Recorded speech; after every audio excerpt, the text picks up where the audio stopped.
Top of it, top of it, top of it. It's your boy Coach One Stack. We at it again, y'all. And y'all see the title of the video. OJ Simpson really did do it, y'all. And how do I know? If you know my history, you already know, man. I'm out of Las Vegas, Nevada. I am ex-law enforcement. I am a ex-policeman, a ex-detective. I am an ex-street dude. I am delivered by God. And during this time, man, how do I know that OJ did it? Why? Because when I was a detective, I was privy to go to a homicide convention where the crime scene analysts, they presented all the evidence that was thrown out, that was excluded from OJ's case.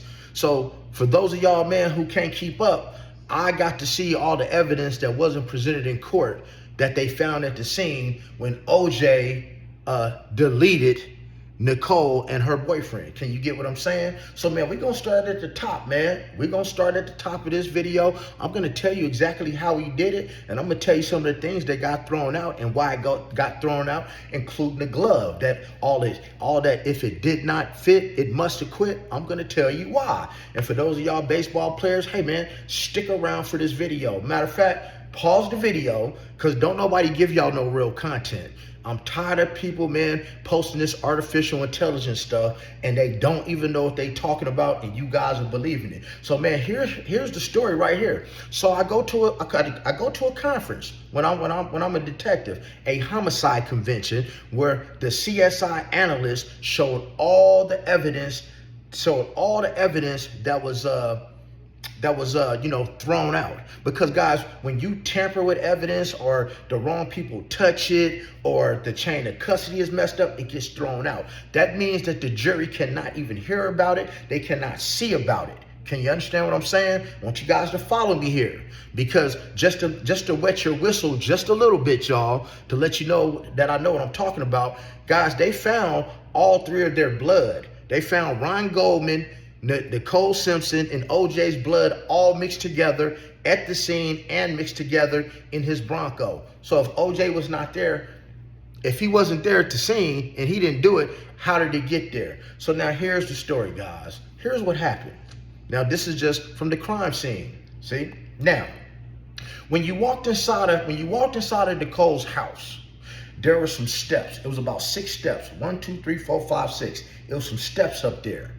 And what happened was, man, when you're dealing with blood spatter people, they can tell when somebody gets stabbed. They can tell where they get stabbed at. So what really happened is, it shows her getting stabbed at the top of these 6 stairs when you walk through her front door, okay? That's where the blood spatter was at. That's where he initially stabbed her in the neck. OJ Simpson stabbed Nicole in the neck. Now, it was a knock at the door or a ring. I don't know. I wasn't there. But some kind of way he figured out Ron Goldman was at the door. So now, OJ creeps down the stairs. He catches Ron Goldman by surprise. And if you guys ain't never seen OJ Simpson before, man, OJ Simpson is 6'4", and he got this big ass head, and he was a world-class sprinter, along with being one of the, top running backs in the NFL. So he's a big, strong dude. So he came behind Ron Goldman, and he took that blade, and he almost decapitated Ron Goldman at the door.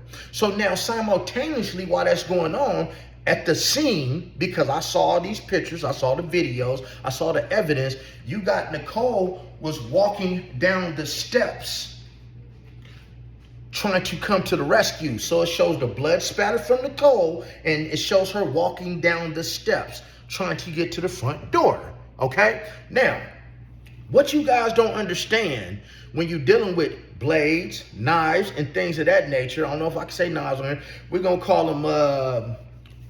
them candy bars. When you're dealing with candy bars, guys, if you ever in a fight with a candy bar, or you're using a candy bar against someone and the blood starts dripping, you're gonna cut yourself. That's just the way it is, because blood is very slippery. So if you ever in a candy bar fight with somebody, expect to get cut. So Nicole comes down, and that is where OJ finishes her off, right there in front of the door. So right there in front of the door, you got Ron Goldman laying there. His head is almost decapitated.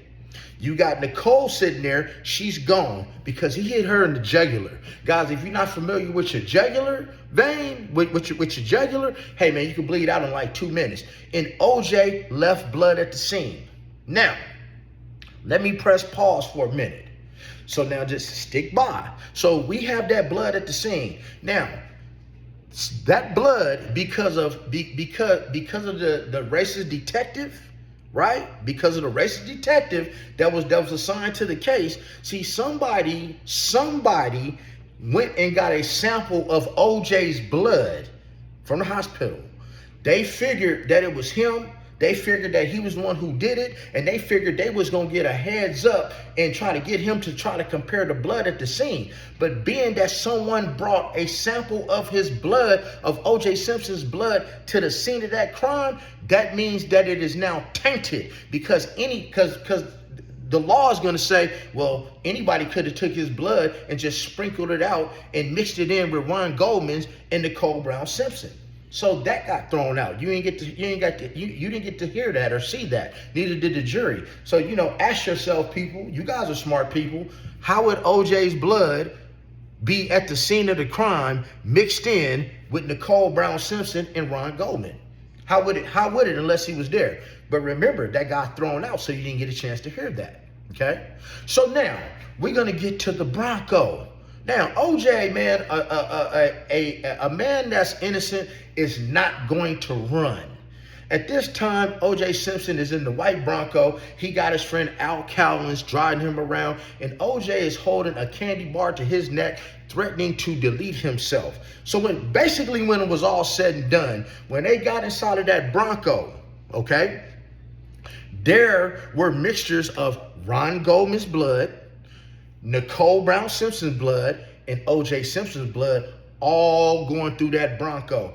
And why did he get thrown out? Because someone brought a sample of his blood to the scene of that crime, and that means that the evidence was tainted. And when your evidence is tainted, it is called fruits of the poisonous tree, which means it gets thrown out, and the jury cannot hear that. And once again, for those of y'all who catching this video, how do I know all this? Because I am ex-law enforcement from age 17 to 30. And yeah, I did a whole lot of street stuff after that and delivered by God 7-8 years ago. I know my stuff, man. I'm giving y'all some good game here, okay, about this trial, because OJ really did do it. He really did do it. But it's not about what you do. It's about what you can prove. So now I just gave y'all 2 instances where OJ's blood was mixed in with Nicole Brown Simpson and Ron Goldman's blood at the scene of the crime and inside of his Bronco. Just press and pause with everything you know right now. How would it get there if he wasn't the one who did it? See, because like I told you guys, when you are in a candy bar fight and you are using a sharp object and there is blood, you are going to cut yourself. So now all of y'all, man, what do we get to next, guys? Because I ain't gonna make this video that long, man. We get to the gloves, y'all. The gloves. And this is what's gonna blow y'all mind, the gloves. If it does not fit, you must have quit, right? Can you get it? Does anybody in here play baseball? I play baseball. I had 2 patent gloves. Anybody play golf? I play a little golf, Baseball gloves, batting gloves, and golf gloves are made out of rawhide, okay? They're made out of rawhide. So anybody who has ever played baseball or golf, they know that when those gloves get really, really wet and you put them up, normally people put them in like a plastic bag, but most of the people don't. So in order to get those gloves for the leather to spread out so that you can put your hand inside, we normally playing baseball would just take our gloves and stick it up under some water, because rawhide is skin. It loosens the skin, and then we can get our hand in the glove. But in a court trial, y'all, of course a glove is not going to fit, because a glove has been sitting in evidence for how many years at that point, right? It's drenched in blood and it's stained. That means that it's super dry, and they can't, for court purposes, they can't say, well, you need to wet the glove to open it up to the right size to see if OJ can fit it. Of course you can't fit the glove, because the glove is dry. The glove is not the regular size that it normally is. So when OJ went to put his hand in the glove, of course his hand is not going to fit inside of the glove because it is made out of rawhide. So Johnny Cochran did a hell of a job saying, if it does not fit, you must acquit. But I guess I'm smarter than the average prosecutor because I'm smart enough to know that the glove, and go guys, go look at the video, go see it yourself. The gloves are made out of rawhide. And when you use those gloves, they shrink up. But in a court case, y'all, this is how court works. See, these are the back doors. This is why you got to pay a lawyer. They have to prove that you've done something. You don't have to prove your innocence. They have to prove that you've done something, right? So now, being a smart man that Johnny Cochran was, he knew that they could not hydrate those gloves. See, sometimes even when people pass on, when people pass away, and a body has been sitting there so long that their body is dry and they're decomposed, what they do so that they can get the fingerprints from a person who has been deleted, they will hydrate the body. They may take a part of their hand and inject water inside of it, and that will now, that will now hydrate the hand. So therefore it has liquid in it, and now you can get a fingerprint because it's skin. Same thing with the glove. They cannot, in a court of law, hydrate that glove because now you are now tainting evidence. Because what is taint evidence? You're adding water to it. You're making it in a way that it was not supposed to be. So it's going to get thrown out either way. So by doing that, it does not fit play. Man, Johnny Cochran was a genius because he knew that his hands would not fit in that glove. Guys, if you think I'm lying, I want every one of y'all, man, to go get you just a pair of batting gloves or a pair of golf gloves. I want you to wear them out a couple times, get them nice and sweaty, and then let them dry, and then try to put your hand in there without wetting it up. It's not going to fit your hand, people. And that's why the glove didn't fit. So see, at the end of the day, people, OJ Simpson, man, when I'm sitting at the end of the day, OJ Simpson, yes, he definitely deleted Nicole Brown and Ron Goldman, definitely deleted them. I just gave you a lot of pieces of evidence, and then Detective Furman being a racist, that didn't help out either, because since he was at the scene of the crime as well, and some of OJ's blood was at the scene of the crime, they made it look like he was the racist who brought OJ's blood to the scene of the crime. And the jury doesn't get to see that. See, it's not about what you can prove. It's not about what happens. It's about what you can prove. So the jury cannot see that. See, let me break some more law down to you guys, so you kind of know how the court system goes. Let's say, for instance, you have deleted 20 people. Okay? You deleted 20 people. You get, and the police come to your house. They don't have a search warrant. And the police force their way into your home, violating your Fourth Amendment. And once they get inside your home, they go into the basement and they find 20 deleted bodies in your house. Not only do they find the 20 deleted bodies, they find 20 videotapes of you deleting the bodies. Not only that, they find 20 different weapons that you used to delete the body. Guess what, guys? Because that was a bad entry, because this person's Fourth Amendment, their right to search and seizure and be in privacy in their home has been violated. That is called fruits of the poisonous tree. That means all of that evidence is now suppressed. That means that the jury will never get to know, they will never even get to know that, yeah, this person actually really did it. They actually had 20 bodies sitting up in the basement. They actually had 20 knives, and they had the videotapes which proved they did it, because it gets thrown out, guys. It's called fruits of the poisonous tree, and that's how OJ got away with it. But see, another way that he did it, because he wrote a book about it, because, hey, guys, if you know the law, you cannot get tried for double jeopardy. So which basically means you can commit a crime today. And if you go to trial and you beat that trial, and once you're found innocent, you can go right on there and say, yep, I did it, and this is how I did it, and they can't do anything about it. That is called double jeopardy. So that's what he did, y'all. That's what he did. But civilly, the burden of proof, and then this is where Puff Daddy gonna be in trouble. Civilly, the burden of proof is not that high.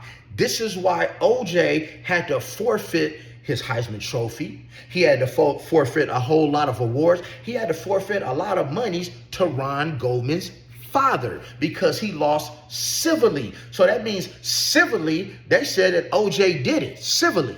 That's why he had to pay the Goldman family everything he had. And this is why OJ was trying to get his memorabilia back in my city, okay? And I was a detective at that time when he got arrested, when they brought him down to the detective bureau to arrest him, you know, when he did that time in prison. So see, when he went to prison out here, he wasn't getting sent to prison out here for that little petty stuff for trying to get his memorabilia. That was some get back from him going free in California for the murders of Ron Goldman and Nicole Brown Simpson. See, the thing is, man, once you beat a case like that, like Keefe D or like Lil Boosie, y'all beat these cases, man, you got to lay low. You got to stay out of these people's way. You can't be thumbing your nose at people like OJ Simpson did, writing a book and then causing all these problems. Can you dig what I'm saying?